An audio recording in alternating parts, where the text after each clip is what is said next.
Hello my dear friend and my dear student. मेरे इस YouTube channel में आप सभी लोगों का स्वागत है। मैं आप लोगों को इसमें BA third year 5th semester से द्वितीय प्रश्न पत्र लोक प्रशासन के सिद्धांत पढ़ा रहा हूं और लोक प्रशासन के सिद्धांत के अंतर्गत मैं इस समय आप लोगों को यूनिट 7 के बारे में बता रहा हूं। यूनिट 7 में दिया गया है विकास प्रशासन। विकास प्रशासन क्या है और प्रशासनिक विकास क्या है। तो विकास प्रशासन और प्रशासनिक विकास पर मैं वीडियो बना चुका हूं। पिछले वीडियो में आप लोगों को प्रशासनिक विकास का अर्थ, विशेषताएं, उद्देश्य, साधन और प्रशासनिक विकास के मार्ग में आने वाली बाधाओं से अवगत कराया था। इस वीडियो में यूनिट 7 से अंतिम टॉपिक है राजनीतिक कार्यपालिका और अस्थायी कार्यपालिका। राजनीतिक एवं अस्थायी कार्यपालिका का संबंध है, इसके बारे में इस वीडियो में हम बताएंगे। तो आइए चलते हैं अपने लेक्चर की तरफ, जानते हैं आज कि राजनीतिक कार्यपालिका क्या होती है और अस्थायी कार्यपालिका क्या होती है और दोनों के मध्य आपस में क्या संबंध होता है। तो जैसा कि हम कार्यपालिका से अवगत हैं, कार्यपालिका के बारे में हम जानते हैं कार्यपालिका क्या होती है, लेकिन कुछ विद्यार्थियों को ये नहीं पता होता है। वह पढ़ तो लेते हैं लेकिन कार्यपालिका क्या होता है इसके बारे में पता नहीं होता है। तो कार्यपालिका क्या होता है? कार्यपालिका का तात्पर्य होता है कि कार्य करने वाली संस्था, कार्य करने वाली निकाय यानी कि प्रशासनिक संस्था। यह प्रशासनिक संस्था या कार्य करने वाली संस्था कौन होती है? पालिका का मतलब होता है घर, निकाय, अंग, कार्य का मतलब है कार्यों को संपादित करना। तो कार्यपालिका के अंतर्गत प्रधानमंत्री आते हैं, राष्ट्रपति होते हैं और मंत्रिपरिषद होते हैं। राष्ट्रपति, प्रधानमंत्री और मंत्रिपरिषद, इनको मिलाकर कार्यपालिका बनती है। और यह जो कार्यपालिका होती है, यह कार्यपालिका होती है, यह कई प्रकार की हो सकती है। जैसे कि एकल कार्यपालिका हो सकती है, बहुल कार्यपालिका हो सकती है, संसदीय कार्यपालिका हो सकती है, अध्यक्षात्मक कार्यपालिका हो सकती है। बहुल कार्यपालिका हम देख सकते हैं कि स्विट्जरलैंड में बहुल कार्यपालिका है, यानी कि कार्यपालिका का मुखिया कोई एक व्यक्ति नहीं है, उसमें 7 व्यक्ति होते हैं। स्विट्जरलैंड में कार्यपालिका के अंतर्गत 7 व्यक्ति होते हैं। सभी बारी बारी से अध्यक्ष और उपाध्यक्ष बनते रहते हैं। जो अध्यक्ष होता है उसको राष्ट्रपति कहा जाता है, जो उपाध्यक्ष होता है उसको उपराष्ट्रपति कहा जाता है। तो स्विट्जरलैंड की व्यवस्था है कार्यपालिका। और जो भी निर्णय लिए जाते हैं वह बहुमत से लिए जाते हैं। 7 सदस्य होते हैं कार्यपालिका में और 7 में बहुमत कितना होता है? 4 होता है।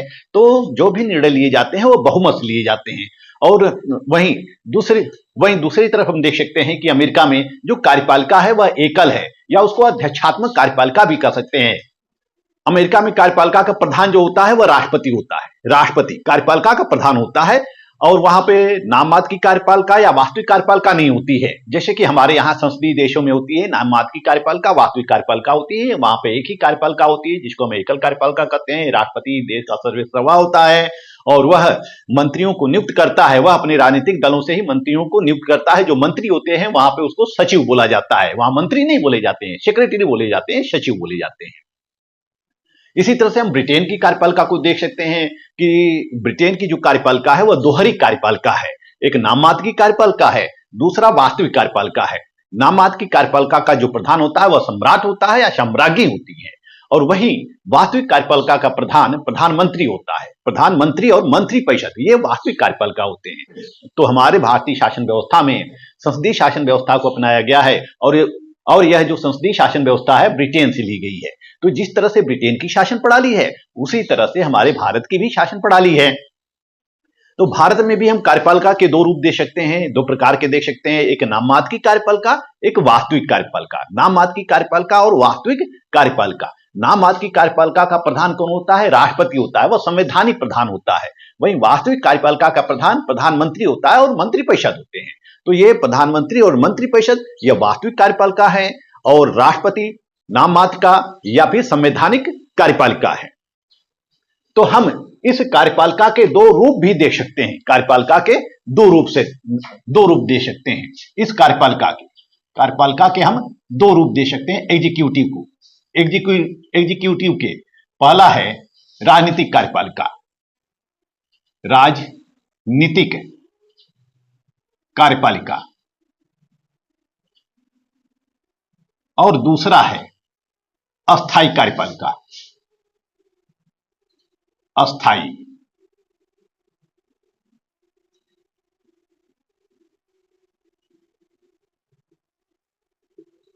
अस्थायी कार्यपालिका। ये जो राजनीतिक कार्यपालिका होती है, इस राजनीतिक कार्यपालिका के अंतर्गत कौन होते हैं? जो कि चुने जाते हैं, जिनका चुनाव होता है, जिनका निर्वाचन होता है समय समय पर, और निर्वाचन के पश्चात वह अपना पद ग्रहण करते हैं, फिर हमारे देश का शासन करते हैं, किसी भी देश का शासन करते हैं। तो ऐसे लोगों को राजनीतिक कार्यपालिका की श्रेणी में रखा गया है। जैसे राष्ट्रपति का निर्वाचन होता है 5 वर्ष के लिए, राष्ट्रपति का निर्वाचन होता है। प्रधानमंत्री का निर्वाचन होता है, प्रधानमंत्री का निर्वाचन होता है। और मंत्रिपरिषद, इनको मिलाकर हम राजनीतिक कार्यपालिका कहते हैं। यानी कि राष्ट्रपति का भी 5 वर्ष के लिए होता है, प्रधानमंत्री का भी 5 वर्ष के लिए होता है, मंत्रिपरिषद का भी 5 वर्ष के लिए होता है। तो देश के जो सारे प्रशासनिक कार्य होते हैं, वो सारे प्रशासनिक कार्य, नीतिगत कार्य, ये सब किसके द्वारा किए जाते हैं? राजनीतिक कार्यपालिका के द्वारा किए जाते हैं। जैसा कि राष्ट्रपति के बारे में अनुच्छेद 52 से लेकर अनुच्छेद 62 तक प्रावधान है। हमारे संविधान के अनुच्छेद 52 में कहा गया है कि भारत का एक राष्ट्रपति होगा। वहीं अनुच्छेद 53 में कहा गया है कि कार्यपालिका की शक्ति राष्ट्रपति में निहित होगी, जो अपने अधीनस्थ पदाधिकारियों के माध्यम से कार्य करेगा। अधीनस्थ पदाधिकारियों के माध्यम से कार्य करेगा, राष्ट्रपति स्वयं नहीं कार्य करेगा, अधीनस्थ पदाधिकारियों के माध्यम से कार्य करेगा। तो ये अधीनस्थ पदाधिकारी कौन है? प्रधानमंत्री है और मंत्रिपरिषद है। अनुच्छेद 74 में प्रधानमंत्री का प्रावधान है। यानी प्रधानमंत्री की नियुक्ति कैसे होती है? संसद में, अर्थात लोकसभा में जिस दल का बहुमत होता है, उस बहुमत दल के सर्वोच्च लीडर को राष्ट्रपति प्रधानमंत्री पद के लिए आमंत्रित करता है, और जब उसको विश्वास मत हासिल हो जाता है, तब उसको प्रधानमंत्री पद पर नियुक्त कर देता है। और प्रधानमंत्री जो होता है अपने दल के सदस्यों से ही, दल के सदस्यों से ही मंत्रिपरिषद का गठन करता है। और जब मंत्रिपरिषद का गठन कर लेता है, तो मंत्रिपरिषद में कई श्रेणियां होती हैं, जैसे कैबिनेट मंत्री होते हैं, राज्य मंत्री होते हैं, उप मंत्री होते हैं। तो इनको वह विभाग आवंटित करता है। देश के जितने भी विभाग होते हैं, हमारे देश में करीब 58 विभाग हैं, और 58 विभागों के अंतर्गत 93, हमारे देश में करीब 58 मंत्रालय हैं, 58 मंत्रालय हैं और करीब 93 विभाग हैं। तो वह विभिन्न मंत्रियों की नियुक्ति करता है। और ये जो मंत्रिपरिषद होती है, मंत्रिपरिषद की सदस्य संख्या अधिकतम कितनी हो सकती है? 15% हो सकती है। लोकसभा के सदस्य कितने हैं? 543 हैं। तो 543 का 15% ही मंत्रिपरिषद में रखा जाता है। 15% को लेकर ही मंत्रिपरिषद का गठन किया जाता है। यानी कि ये करीब हो जाते हैं 81 के आसपास। यानी कि 70-80 मंत्रियों की नियुक्ति की जाती है। 70-80 मंत्रियों की नियुक्ति की जाती है। इसे 15% से अधिक नहीं हो सकती है मंत्रियों की संख्या। तो ये क्या है? ये राजनीतिक कार्यपालिका है। और ये जो राजनीतिक कार्यपालिका होती है, यह इसमें जो विभाग होते, इसमें जो मंत्रिपरिषद होती है, जैसा कि 70-80 मंत्री परिषदों की संख्या हमने कितना बताया? 70-80 के आसपास मंत्री होते हैं। और इन मंत्रियों को विभिन्न विभाग आवंटित किया जाता है। तो सबसे ऊपर कौन होता है? मंत्री होता है। सबसे ऊपर मंत्री होता है। और मंत्री के नीचे कौन होता है? मंत्री के अधीन विभाग होता है। मंत्री विभाग का अध्यक्ष होता है। और विभाग का जो प्रमुख होता है, उसको हम सचिव कहते हैं, सेक्रेटरी कहते हैं विभाग का। यह जो सेक्रेटरी होता है, यह मंत्रिपरिषद के प्रति रिस्पॉन्सिबल होता है। विभाग का जो सचिव होता है, वह मंत्रिपरिषद के प्रति रिस्पॉन्सिबल होता है। तो यह जो है मंत्री तक जो है, यानी कि राष्ट्रपति से लेकर मंत्री तक की जो श्रेणी है, इसको हम राजनीतिक कार्यपालिका के अंतर्गत रखते हैं। इस कार्यपालिका के अंतर्गत एक होता है अस्थायी कार्यपालिका। यह अस्थायी कार्यपालिका क्या होती है? यह जो अस्थायी कार्यपालिका होती है, यह कभी बदलती नहीं है, चेंज नहीं होता है। इनका कोई निश्चित कार्यकाल नहीं होता है। कार्यकाल का मतलब जिस तरह से राजनीतिक कार्यपालिका 5 वर्ष के लिए चुनी जाती है, वैसे ही अस्थायी कार्यपालिका क्या होती है? यह अस्थायी होती है। कोई भी सरकार आवे, इनके पदों पर और इनके समय पर कोई असर नहीं पड़ता है। इनके पदों पर या इनके कार्यावधि में कोई असर नहीं पड़ता है। जैसे हम देख सकते हैं कि सरकारी कर्मचारी और अधिकारी, ये कौन होते हैं? यह अस्थायी कार्यपालिका होते हैं। क्योंकि ये जो राजनीतिक कार्यपालिका होती है, यह नीतियां तो बना देती है। यह केवल क्या करती है? नीतियां बना देती है। लेकिन नीतियों का क्रियान्वयन किसके द्वारा किया जाता है? अधिकारियों के द्वारा किया जाता है, कर्मचारियों के द्वारा किया जाता है। तो हम इन अधिकारी और कर्मचारियों को अस्थायी कार्यपालिका की श्रेणी में रखते हैं। जैसे डीएम को हम कार्यपालिका कर सकते हैं, और विभाग के जो सचिव होते हैं, सचिव के अधीन विभिन्न अवर सचिव होते हैं, कनिष्ठ सचिव होते हैं, विशेष सचिव होते हैं, और विभिन्न पदाधिकारी होते हैं, विभिन्न कलर के स्टाफ होता है। इन सबको मिलाकर हम अस्थायी कार्यपालिका करते हैं। ये अस्थायी कार्यपालिका है। तो सरकार के नीतिगत कार्य, यानी कि सरकार के नीतियों का क्रियान्वयन किसके द्वारा किया जाता है? अस्थायी कार्यपालिका के द्वारा किया जाता है। और ये जो अस्थायी कार्यपालिका होती है, यह भी दो प्रकार की होती है। एक होती है सूत्र अभिकरण। सूत्र अभिकरण, पिछले अध्याय में हमने पढ़ा है कि सूत्र अभिकरण क्या है और स्टाफ अभिकरण क्या है। स्टाफ अभिकरण,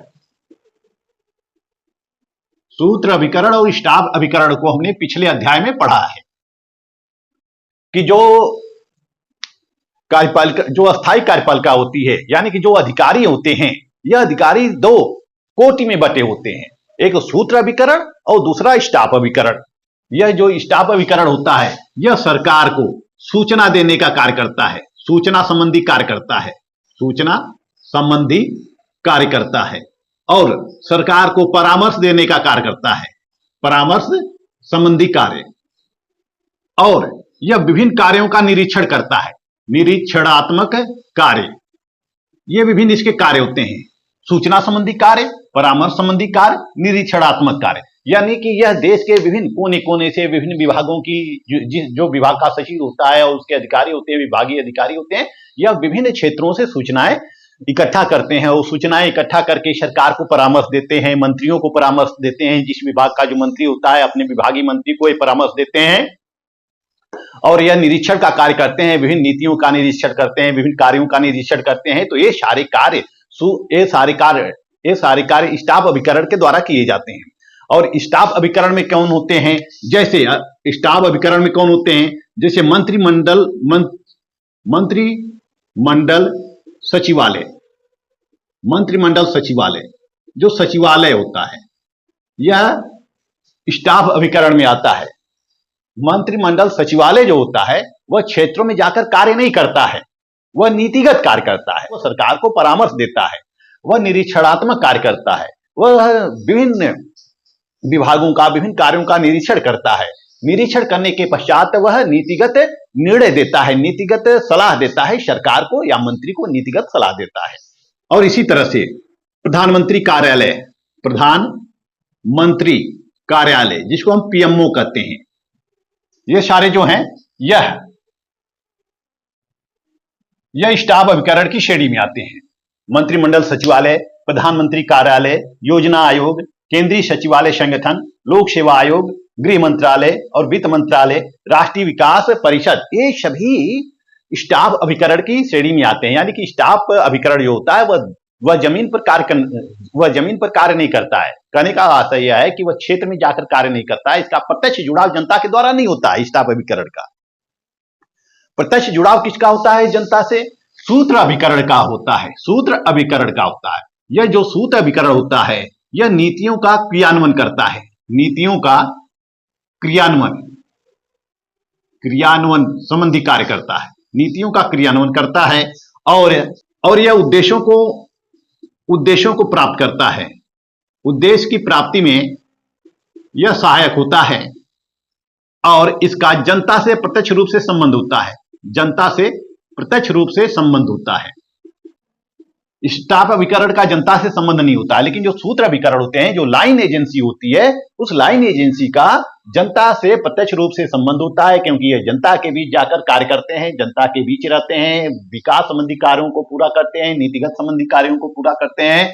और सरकार के द्वारा जो नीतियां बनाई जाती हैं, जो योजनाएं बनाए जाते हैं, उस योजनाओं को, उस लाभों को जनता के बीच आवंटित करते हैं।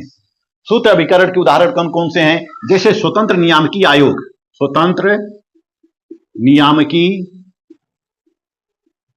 आयोग, यह सूत्र अभिकरण है। इसी तरह से लोक निगम, यह सूत्र अभिकरण है। यह क्वेश्चन आते हैं एग्जाम में कि लोक निगम सूत्र अभिकरण है या स्टाफ अभिकरण है। इसके अलावा रेल मंत्रालय, रेल विभाग, श्रम विभाग, शिक्षा विभाग, ये सब सूत्र अभिकरण है, इत्यादि विभिन्न सूत्र अभिकरण हैं। तो ये सारे जो सूत्र अभिकरण होते हैं, यह नीतिगत कार्यों को संपादित करते हैं, जनता के बीच जाकर विभिन्न योजनाओं को लागू करते हैं। तो इस तरह से देखते हैं कि अस्थायी कार्यपालिका भी दो भागों में बटी होती है, एक सूत्र का अभिकरण होता है, एक स्टाफ अभिकरण होता है। स्टाफ अभिकरण में कौन होता है? IAS होते हैं और IPS होते हैं। इसी तरह से यानी कि प्रशासनिक सेवा के जितने अधिकारी होते हैं, IRS होते हैं, IES होते हैं, वगैरह वगैरह। तो लोक सेवा आयोग के विभिन्न अधिकारी जो होते हैं, विभिन्न प्रशासनिक अधिकारी होते हैं, एक सचिव से लेकर सचिव क्या होता है? विभाग का सचिव जो होता है, जो विभागीय सचिव होता है, वही सर्वश्रेष्ठ होता है विभाग का। और विभागीय सचिव से लेकर SDM तक या हम कह सकते हैं कि SDM तक, और SDM से लेके जो क्षेत्र पंचायत का अधिकारी होता है, ब्लॉक विकास अधिकारी होता है, जिसको हम कहते हैं BDO तक, और BDO से नीचे जितने भी स्टाफ होते हैं, यह सारे जो स्टाफ होते हैं, सारे स्टाफों को हम क्या कहते हैं? अस्थायी कार्यपालिका कहते हैं। सभी स्टाफों को अस्थायी कार्यपालिका कहते हैं। अस्थायी कार्यपालिका क्यों कहते हैं? क्योंकि इनकी नियुक्ति होती है और यह एक निश्चित अवधि तक रहते हैं, उम्र भर, यानी कि एक निश्चित उम्र तक रहते हैं। 60 वर्ष, 62 वर्ष, 65 वर्ष तक यह अपने पदों पर बने रहते हैं। कोई भी सरकार आवे, इनकी नौकरी पर कोई असर नहीं होता है, इनकी सर्विस पर कोई असर नहीं होता है।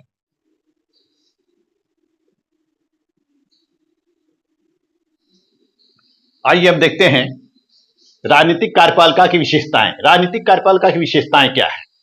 पहली विशेषता है संसद के प्रति उत्तरदायी। राजनीतिक कार्यपालिका जो होती है, यह संसद के प्रति उत्तरदायी होती है, क्योंकि संसद के सदस्यों से ही यह एग्जीक्यूटिव है। यह लोकसभा के सदस्य हैं। लोकसभा, संसद का मतलब यहां तात्पर्य है लोकसभा से। लोकसभा की सदस्य संख्या कितनी होती है? 543, और इसी में से 15% सदस्यों को मंत्री पद पर नियुक्त किया जाता है। यानी कि एक प्रधानमंत्री होता है, एक PM होता है, प्लस मिनिस्टर होते हैं, काउंसिल ऑफ मिनिस्टर, मंत्री परिषद, काउंसिल ऑफ मिनिस्टर होते हैं, काउंसिल ऑफ मिनिस्टर होते हैं। तो यह जो PM है और काउंसिल ऑफ मिनिस्टर हैं, यह किसके प्रति उत्तरदायी होते हैं? संसद के प्रति, यानी लोकसभा के प्रति उत्तरदायी होते हैं। या लोकसभा के प्रति उत्तरदायी से क्या मतलब है?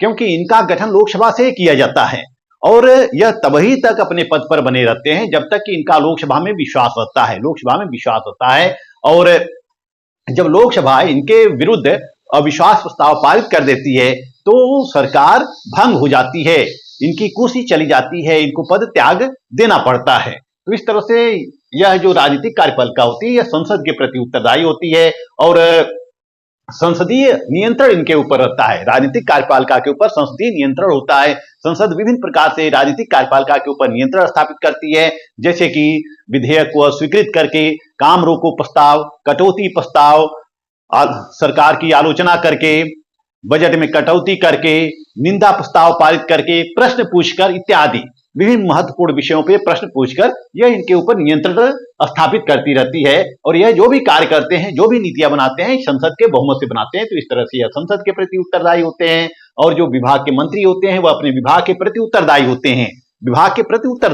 इनके विभाग में कोई भी घटनाएं घटित होती हैं तो सीधे मंत्री का नाम आता है और मंत्री को आलोचनाओं का शिकार होना पड़ता है। कभी कभी स्थिति ऐसी आ जाती है कि कोई विभागीय घटना घटित होती है तो मंत्री को इस्तीफा भी देना पड़ता है।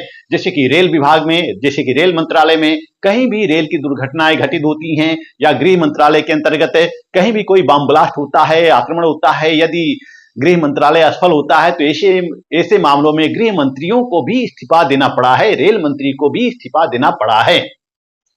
तो उनके विभाग में कहीं भी कोई घटनाएं घटित होती हैं, इसकी रिस्पांसिबिलिटी सीधे मंत्री के ऊपर आती है। तो इस तरह से यह विभाग के प्रति उत्तरदायी होते हैं और इनका कार्यकाल जो होता है अनिश्चित होता है। वैसे तो राजनीतिक कार्यपालिका का कार्यकाल 5 वर्ष होता है। परंतु इनकी सरकार 5 वर्ष के पूर्व भी भंग हो सकती है। यह तभी तक अपने पद पर बने रहते हैं जब तक कि संसद में विश्वास मत हासिल होता है, संसद में इनका बहुमत होता है। जहां संसद में बहुमत समाप्त हो जाता है वहां इनकी सरकार चली जाती है। हम देखते हैं कि 1989 से लेकर 1998 तक 98 में फिर चुनाव होता है और अटल बिहारी वाजपेयी प्रधानमंत्री बनते हैं। इस बीच कई बार चुनाव होते हैं और कई बार सरकार चेंज होती है। तो सरकार तभी तक अपने पद पर बनी रहती है जब तक उसका सदन में बहुमत होता है। सदन में जब बहुमत समाप्त हो जाता है या अविश्वास प्रस्ताव पारित हो जाता है, तब उसको अपने पद से इस्तीफा देना पड़ता है। तो इस तरह से इनका कार्यकाल अनिश्चित होता है। यह जनता के प्रति उत्तरदायी होते हैं, क्योंकि इनका चुनाव प्रत्यक्ष रूप से जनता के द्वारा किया जाता है। लोकसभा सदस्यों का चुनाव किसके द्वारा किया जाता है? जनता के द्वारा किया जाता है, इसलिए ये जनता के प्रति उत्तरदायी होते हैं। और जनता इनको, यदि यह अपने क्षेत्र में अच्छा कार्य करते हैं, विकास संबंधी कार्य करते हैं और विकास संबंधी कार्य करते हैं, जनता की समस्याओं का निराकरण करते हैं, तो जनता इनको पुनर्निर्वाचन कर सकती है। अन्यथा इनको दूसरी बार निर्वाचित नहीं करती है। इनको दूसरी बार निर्वाचित नहीं करती कि दूसरी बार किसी नए सांसद को या नए लोकसभा सदस्यों का जनता के द्वारा निर्वाचन होता है। इस तरह से यह जनता के प्रति उत्तरदायी होते हैं। इनका संबंध राजनीतिक दल से होता है। जो राजनीतिक कार्यपालिका होती है, ये इनका संबंध राजनीतिक दल से होता है। यह किसी न किसी दल से संबंधित होते हैं। जैसे वर्तमान समय में देख सकते हैं कि जितने भी मंत्री हैं और जो प्रधानमंत्री हैं, वह एक राजनीतिक दल से संबंधित है, भारतीय जनता पार्टी से संबंधित है। तो यह राजनीतिक दल से संबंधित होते हैं और राजनीतिक दलों के चुनाव पर ही और राजनीतिक दलों के निशान पर ही यह चुनाव भी लड़ते हैं। तो यह पूर्ण रूप से दलीय प्रभाव में होते हैं और राजनीतिक दल से संबंधित होते हैं। और इनके अंदर योग्यता का अभाव होता है। राजनीतिक कार्यपालिका में योग्यता का अभाव होता है। जब नई सरकार का गठन होता है या नई सरकार का गठन होता है या नई संसद या फिर लोकसभा का चुनाव होता है, तो उस चुनाव में सांसदों के लिए किसी विशेष योग्यता का वर्णन नहीं किया गया है।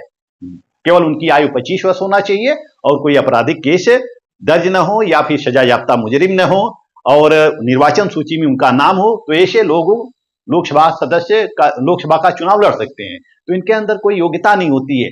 वह चाहे हाई स्कूल पास हो या फिर उच्च शिक्षा प्राप्त हो, इससे कोई मतलब नहीं होता है। इन योग्यता का पूर्ण रूप से अभाव होता है। कभी कभी हम देखते हैं कि किसी ऐसे व्यक्ति को मंत्री बना दिया जाता है जो उस विभाग के लायक नहीं है, जिसको उतना ज्ञान नहीं है, उतना अनुभव नहीं है, तो फिर भी उस व्यक्ति को मंत्री पद पर नियुक्त कर दिया जाता है। तो मंत्रियों के लिए किसी विशेष योग्यता का वर्णन नहीं किया गया है। वह अपने अनुभव के आधार पे, अपने ज्ञान के आधार पे, अपने कौशल के आधार पे मंत्री पद प्राप्त करते हैं। या कभी कभी हम देखते हैं कि वह प्रभाव के द्वारा भी मंत्रियों की नियुक्ति की जाती है। जो सांसद ज्यादा प्रभावशाली होता है, ज्यादा कुशल होता है, उसको मंत्री पद दे दिया जाता है। तो इस तरह से हम देखते हैं कि राजनीतिक कार्यपालिका में ये सारी विशेषताएं होती हैं। आइए अब इनके कार्यों को देखते हैं कि राजनीतिक कार्यपालिका के कार्य कौन कौन से हैं। पहला कार्य है नियोजन करना। ये प्लानिंग करते हैं। ये प्लानिंग करते हैं देश के विकास के लिए, विकासात्मक योजनाएं लागू करते हैं और यह प्लानिंग करते हैं कि हम अपने देश का विकास कैसे करें, किन किन क्षेत्रों में करें। तो नियोजन करते हैं, नीतियों का निर्धारण करते हैं, क्योंकि कैबिनेट के द्वारा ही नीतियां तैयार की जाती है। उन नीतियों को संसद में बहुमत से पारित कराया जाता है, 2/3 बहुमत से। जब वह विधेयक पारित हो जाता है तो उस पर अंततः राष्ट्रपति का सिग्नेचर होता है। राष्ट्रपति के सिग्नेचर के पश्चात वह नीतियां या वह विधेयक कानून का रूप धारण कर लेते हैं। तो ये जो कैबिनेट होती है, यह नीति निर्धारण करती है। राजनीतिक कार्यपालिका जो होती है, सरकार जो होती है, राजनीतिक कार्यपालिका का मतलब सरकार क्या करती है? नीतियों का निर्माण करती है। वह विभिन्न मसलों पर निर्णय लेती है। वह अपने विभागों का, और जो विभागीय मंत्री होते हैं, अपने विभागों का निरीक्षण करते हैं और मूल्यांकन करते हैं। यह अपने विभागों का प्रशासन करते हैं और विभाग का मंत्री अपने विभाग का लेखा जोखा संसद में प्रस्तुत करता है। विभिन्न विकासात्मक कार्य किए जाते हैं और जो विभाग का मंत्री होता है वह जनता की शिकायतों का निवारण करता है। ये सब विभिन्न कार्य होते हैं जो राजनीतिक कार्यपालिका के द्वारा किए जाते हैं। किसके माध्यम से किए जाते हैं? अस्थायी कार्यपालिका के माध्यम से किए जाते हैं। आइए अब देखते हैं अस्थायी कार्यपालिका की क्या विशेषताएं हैं। देखिए, जो अस्थायी कार्यपालिका होती है वह योग्यता के आधार पर नियुक्त होती है। योग्यता के आधार पर अस्थायी कार्यपालिका का गठन होता है या नियुक्ति होती है। यानी कि अस्थायी कार्यपालिका के अंतर्गत जितने भी अधिकारी और कर्मचारी होते हैं, उनकी एक विशेष योग्यता होती है। जैसे कि हम विभिन्न प्रशासनिक सेवाओं में देख सकते हैं, कि उनकी एक निश्चित योग्यता रखी जाती है। स्नातक डिग्री या फिर परीक्षा क्वालिफाई करते हैं, इंटरव्यू क्वालिफाई करते हैं उसके पश्चात उनको नियुक्ति मिलती है। आईएएस पीसीएस वगैरह हम देख सकते हैं, आईएएस और पीसीएस की सर्विस में हम देख सकते हैं कि लोग कड़ी मेहनत करते हैं। कड़ी मेहनत करने के पश्चात वह एग्जाम देते हैं, एग्जाम में पास होते हैं, फिर इंटरव्यू फेस करते हैं। इंटरव्यू फेस करने के पश्चात ही उनको नियुक्ति दी जाती है। तो वह उनकी एक निश्चित योग्यता होती है, जबकि राजनीतिक कार्यपालिका की कोई योग्यता नहीं होती है और इनका निश्चित कार्यकाल होता है। निश्चित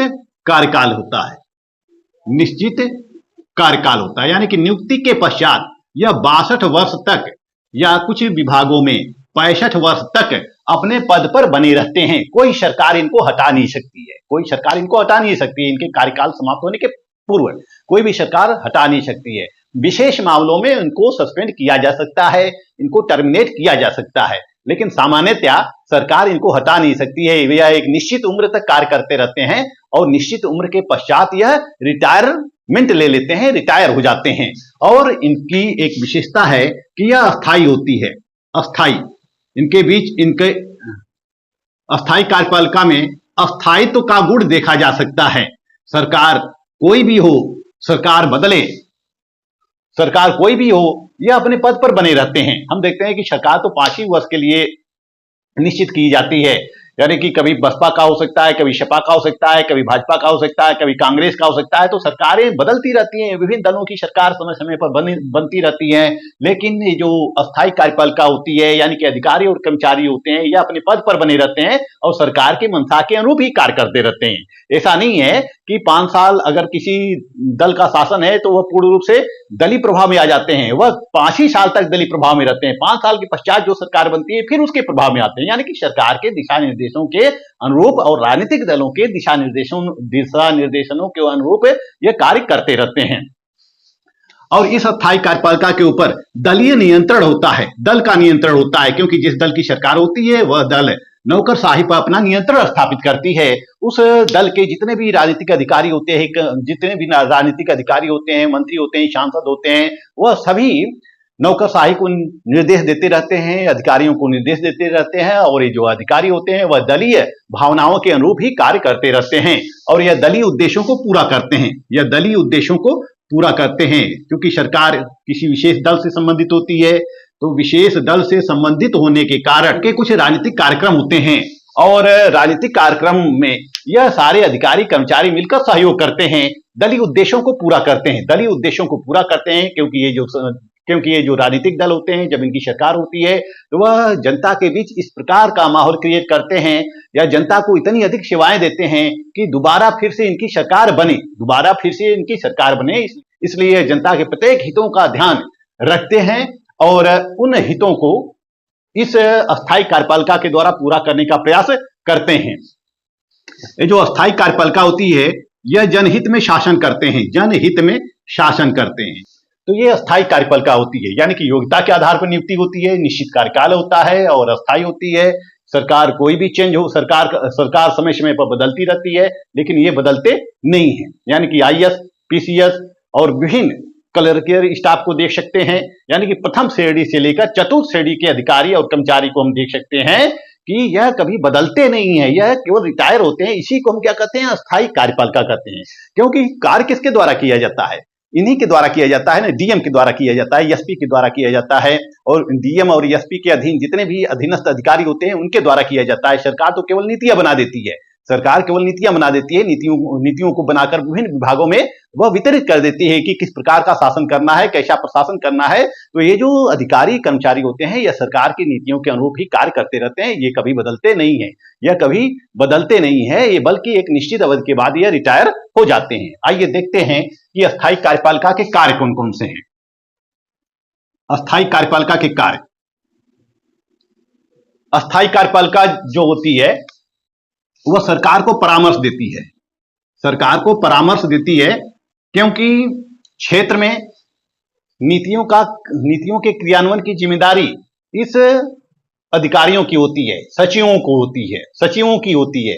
सचिव के अधीन जितने भी अधीनस्थ पदाधिकारी कर्मचारी होते हैं सबकी होती है और वह क्षेत्रों की समस्याओं से परिचित होते हैं, वह क्षेत्रों में कार्य करते हैं और क्षेत्रों के समस्याओं से परिचित होते हैं, प्रशासन में आने वाली बाधाओं से परिचित होते हैं। इसलिए इन समस्याओं को दूर करने के लिए वह सरकार को परामर्श देते हैं, विभिन्न नीतिगत परामर्श देते हैं, यानी कि विभिन्न क्षेत्रों में यह परामर्श देते रहते हैं। इसके अलावा सरकार के द्वारा जो योजनाएं बनाई जाती हैं, उन योजनाओं में भी लोक सेवकों की भूमिका महत्वपूर्ण होती है। लोक सेवक जो होते हैं विभिन्न विभागों में योजना तैयार करते हैं, सभी योजनाओं को तैयार करके वह सरकार को दे देते हैं। और सरकार के द्वारा जो नीतियां बनाई जाती है, उस नीतियों को बनाने में लोक सेवकों की अहम भूमिका होती है। सचिवालय की अहम भूमिका होती है। सचिवालय की अहम भूमिका होती है और सचिवालय ही नीतियों का निर्माण करता है। सचिवालय ही नीतियों का निर्माण करता है, यानी कि प्राथमिक स्तर पर सचिवालय ही नीतियों का निर्माण करता है। सचिवालय जो होता है नीतियों का एक ड्राफ्ट तैयार करता है, एक रिपोर्ट तैयार करता है, एक रिपोर्ट तैयार करता है। उस रिपोर्ट को वह अपने मंत्री को दे देता है और मंत्री का यह कर्तव्य होता है कि वह संसद में उस रिपोर्ट को रखे, उस प्रस्ताव को रखे और उस प्रस्ताव पर सहमति होने के पश्चात उस प्रस्ताव पर कानून बनाने का विचार किया जाता है। तो जो लोक सेवक होते हैं या अस्थायी कार्यपालिका जो होती है, वह सरकार को परामर्श देती है, वह नीतिगत परामर्श देती है, कार्यात्मक परामर्श देती है और सरकार को विभिन्न समस्याओं से अवगत कराती है। इसके अलावा जितने भी विकास संबंधी कार्य होते हैं सरकार के द्वारा जो निर्धारित किए जाते हैं, उन विकास संबंधी कार्यों को क्रियान्वित करने का कार्य इन अधिकारी और कर्मचारी वर्ग का होता है, लोक सेवकों का होता है। जनता में जो विभिन्न समस्याएं होती हैं, उन समस्याओं को दूर करने का कार्य भी इन्हीं के द्वारा किया जाता है, निस्तारित इन्हीं अधिकारी और कर्मचारियों के माध्यम से किए जाते हैं। और सरकार जो नीतियां बनाती हैं, उसी नीतियों के अनुरूप यह प्रशासन करते हैं, या अलग से प्रशासन नहीं करते हैं। सरकार ने जो नीतियां बनाकर दे दी हैं, उसी नीतियों के अनुरूप यह अधिकारी और कर्मचारी शासन करते रहते हैं, प्रशासन करते रहते हैं। यह नीतियों के विरुद्ध नहीं जाते हैं, बल्कि सरकार की जो मंशा होती है, सरकार की जो नीतियां होती हैं, उस नीतियों के अनुरूप ही यह शासन करते रहते हैं। इस तरह से हम देखते हैं कि जो अस्थायी कार्यपालिका है, यह अस्थायी होती है और यह सब सरकार के नियंत्रण में रहती है। यह अस्थायी कार्यपालिका राजनीतिक कार्यपालिका के नियंत्रण में रहती है। तो राजनीतिक कार्यपालिका और अस्थायी कार्यपालिका को समझने से यह स्पष्ट होता है कि इनके बीच घनिष्ठ संबंध होता है। घनिष्ठ संबंध क्यों होता है? क्योंकि जो विभाग का सचिव होता है, हर विभाग होता है, रक्षा विभाग, गृह विभाग, विदेश विभाग वगैरह वगैरह विभिन्न विभाग जो होते हैं, उस विभाग का एक सचिव होता है और सचिव पूरे विभाग का मालिक होता है। यानी कि पूरे उस सचिव के निर्देशन में ही सब कार्य होते रहते हैं, उसके अधीन ही विभिन्न अधीनस्थ अधिकारी पदाधिकारी कार्य करते रहते हैं। तो ये जो सचिव होता है, यह विभाग के मंत्री के प्रति उत्तरदायी होता है। यह किसके प्रति उत्तरदायी होता है? सचिव मंत्री के प्रति उत्तरदायी होता है और मंत्री के निर्देशानुसार कार्य करता रहता है।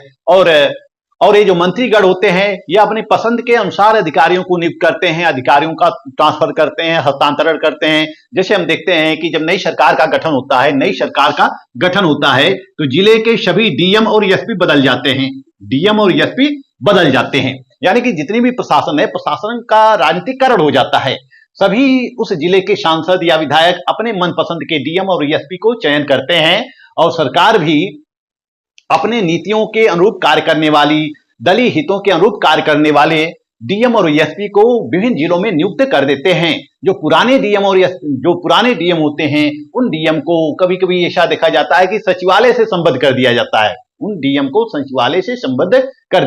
है। तो इस सरकार का प्रशासन में पूरा नियंत्रण रहता है और यह समय समय पर विभिन्न अधिकारियों का ट्रांसफर करते रहते हैं, विभिन्न अधिकारियों का हस्तांतरण करते रहते हैं। कहीं भी विभागीय त्रुटि मिलती है तो यह विभागीय अधिकारियों को सस्पेंड भी करते रहते हैं, कभी कभी टर्मिनेशन की नौबत भी आ जाती है। तो इस तरह से विभागीय मंत्रियों का प्रशासन में पूरा हस्तक्षेप रहता है और ये जो विभागीय अधिकारी होते हैं, ये अपने विभाग का बजट तैयार करते हैं, बजट तैयार करके यह मंत्री को दे देते हैं और मंत्री फिर इस बजट को कैबिनेट को हस्तांतरित कर देते हैं।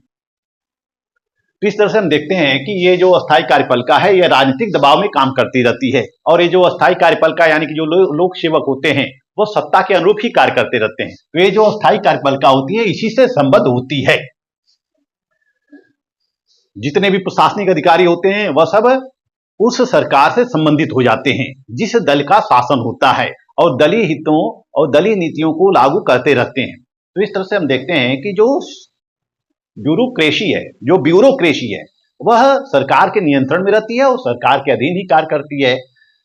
सरकारें बदलती रहती हैं, बनती रहती हैं, बिगड़ती रहती हैं, लेकिन ब्यूरोक्रेसी अस्थायी रहती है। ब्यूरोक्रेसी अस्थायी होती रहती है।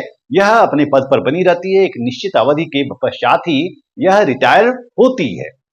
तो इस तरह से हम देखते हैं कि राजनीतिक कार्यपालिका और अस्थायी कार्यपालिका आपस में घनिष्ठ रूप से संबद्ध होती है। दोनों कार्यपालिका एक दूसरे के अभाव में कार्य नहीं कर पाती है। जो अस्थायी कार्यपालिका होती है या प्रशासनिक अधिकारी कर्मचारी होते हैं, इनको यह निर्देशन के अभाव में कार्य नहीं कर पाते हैं। यह निर्देशन के अभाव में कार्य नहीं कर पाते हैं। और निर्देशन कौन देता है? हमारे नेता देते हैं, हमारे मंत्री देते हैं, विधायक देते हैं, सांसद देते हैं। तो इनके लिए निर्देशन जरूरी होता है।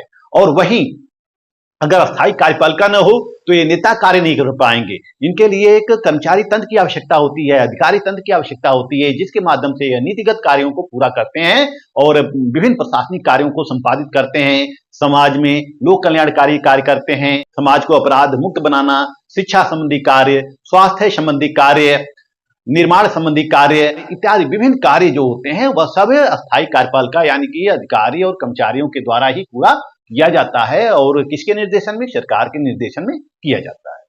तो इस वीडियो में मैंने आप लोगों को राजनीतिक कार्यपालिका और अस्थायी कार्यपालिका के बारे में बताया। राजनीतिक कार्यपालिका क्या है, इसकी विशेषताएं क्या होती हैं, इसके कार्य क्या होते हैं, अस्थायी कार्यपालिका क्या है, इसकी विशेषताएं क्या हैं, इसके कार्य क्या हैं, और राजनीतिक कार्यपालिका और अस्थायी कार्यपालिका के बीच आपस में संबंध क्या है। इस वीडियो में बस इतना ही।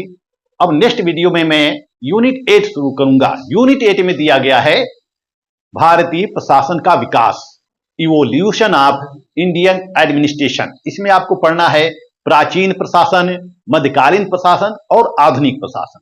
तो नेक्स्ट वीडियो में मैं आप लोगों को प्राचीन भारतीय प्रशासन के बारे में बताऊंगा।